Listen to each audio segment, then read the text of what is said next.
Di sini saya akan menjelaskan tentang pencatatan laporan keuangan akuisisi dengan kepemilikan penuh setelah akuisisi pada PT Nusantara dan PT Andalas per 31 Desember 2016. Di sini tercantum neraca saldo yang mana ada PT Nusantara dan PT Andalas. Kemudian selama tahun berjalan, PT Andalas membagikan dividen sebesar 100 juta dan melaporkan laba bersih sebesar 250 juta. Kemudian PT Nusantara sebagai entitas pemilik dan PT Andalas mencatat transaksi tersebut. Yang pertama, mencatat penerimaan dividen dari PT Andalas dengan jurnal kas 100 juta pada investasi pada PT Andalas.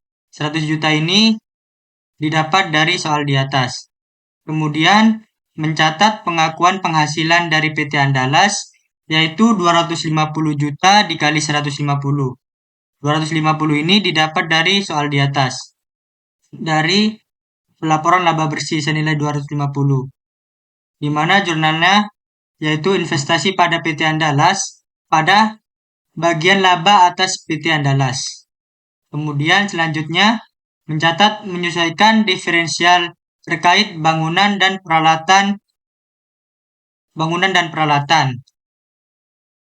Jadi di sini 5 juta dikali 100%. Nah, yang 5 juta ini dihasilkan dari diferensial 60 juta yang dialokasikan ke sisa manfaat aset yakni 12 tahun, yaitu 60 juta dikali 12 tahun. Jadi hasilnya 50 juta. Jurnalnya di sini tertera investasi pada PT Andalas pada bagian laba atas PT Andalas. Kemudian selanjutnya mencatat penurunan nilai goodwill, yaitu dengan cara 25 juta dikali 100. Nah, kenapa goodwill di sini 25 juta? Karena dari penurunan soal di atas. Jurnalnya yaitu investasi pada PT Andalas pada bagian laba atas PT Andalas. Yang selanjutnya yaitu perhitungan jurnal eliminasi per 31 Desember 2015. Nah, di sini tertera tabel jurnal eliminasi. Dan selanjutnya mengeliminasi pengakuan penghasilan dari PT Andalas, yaitu jurnalnya bagian laba pada PT Andalas yaitu 230 juta. 230 juta itu sendiri dihasilkan dari laba bersih 250 juta dikurangi penyesuaian senilai 20 juta. Kemudian dividen diumumkan yaitu 100 juta dan investasi pada PT Andalas yaitu 130 juta. Jurnal selanjutnya yaitu mengeliminasi saldo awal investasi, yaitu terdiri dari saham biasa PT Andalas senilai 800 juta yang terdapat yang dihasilkan dari tabel di atas yaitu modal saham ini 800 juta, kemudian saldo laba 550 juta dihasilkan dari sini tabel sini. Dan selanjutnya diferensial 255 yang dihasilkan dari tanah dikurangi bangunan, kemudian ditambahkan akumulasi penyusutan bangunan dan ditambahkan goodwill 250 juta. Pada investasi pada PT Andalas yaitu jumlah dari jurnal tersebut.